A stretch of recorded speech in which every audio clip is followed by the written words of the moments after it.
Raporo y'ikigo cy'igihugu gishinzwe guteza imbere iyoherezwa mu mahanga ry'ibikomoka ku buhinzi n'ubworozi NAEB igaragaza ko kuva muri 2019 umusaruro w'inyama zoherezwa mu mahanga wagiye ugabanuka cyane mu buryo bugaragara. Nk'ubu muri 2019-2020 inyama zoherejwe mu mahanga zingana na toni zisaga 4,000, ariko muri 2020-2021 zaragabanutse cyane zigera kuri toni zisaga 1,000. Ni igabanuka riri ku gipimo cya 86.79%.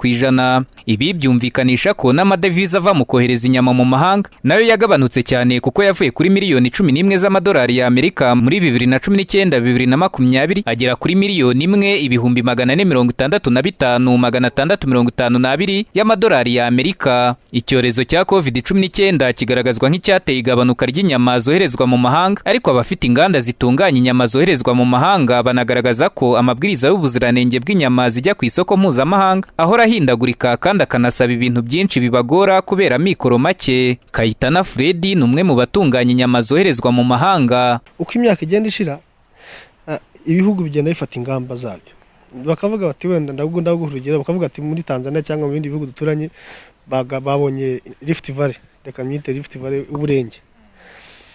None iyo babonye ubwo burenge, biriya bihugu dutwaramo inyama barajeneraliza nabo bakavuga ati ni agace kamwe. So bakwiye kuba bujuje kugira ngo tubahe batwakira inyama zabo. Izo ngamba bagenda bafata iwabo zitera ikibazo.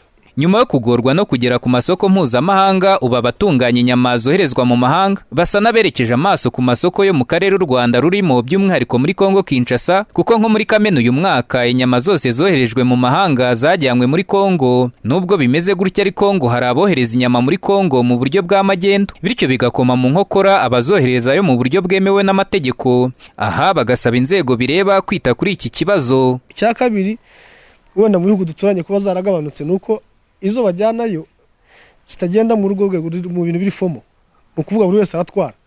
Uwatwaye yashyize mu modoka, ndaguha urugero, wenda muri Kongo y'imodoka yambutse bishyura amadolari 150 ku ikamyo, waba utwaye toni imwe cyangwa ebyiri cyangwa 500.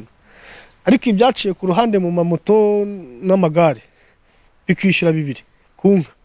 Urumva mundi babikoze biri fomo ku rwego ruzwi, ntago ashobora kugumya kubikora kuko hari abandi bamubangamiye kandi bavuye iwacu. Ibi bibazo bituma umusaruro w'inyama zoherezwa mu mahanga ugabanuka bisa n'ibizwi na leta, kuko ikigo cy'igihugu gishinzwe ubugenzuzi bw'ubuziranenge, ihiganwa mu bucuruzi no kurengera umuguzi RICA cyabwiye itangazamakuru ryacu ko ubu cyatangiye gufasha abatunganya inyama kugira ngo babone ubushobozi bwo kugera ku masoko mpuzamahanga. Gaspard Simbarikure ni umukozi muri RICA ushinzwe ubugenzuzi bw'ibikomoka ku matungo. Usanga rero amabagiro dufite cyangwa se abacuruza inyama cyangwa bari muri urwo ruhererekane muri rusange, abenshi batarajya kugira certification ya HACCP cyangwa ya ISO 2022 version ya 2005. Gusa natwe tugerageza kubikora uko dushoboye kugira ngo tubafashe. Nk'ubu hari umushinga wa Trademark East Africa umaze iminsi uri guhugura abantu bari mu ruhererekane rw'ibikomoka ku matungo ndetse n'ubuhinzi, kugira ngo barebe ko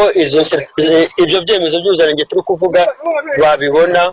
Ubusanzwe abohereza inyama mu mahanga bategekwa kubahiriza imiterere inyuranye y'andi mabwiriza y'ubuziranenge, aho basabwa icyemezo cy'ubuziranenge cya HACCP cyangwa ISO cyangwa icyitwa harare bitewe n'isoko mpuzamahanga bagiye kuganaho. Icyakora amikoro make ngo atuma bagorwa no kubona ibi byemezo. Daniel Hakizimana, Flash TV.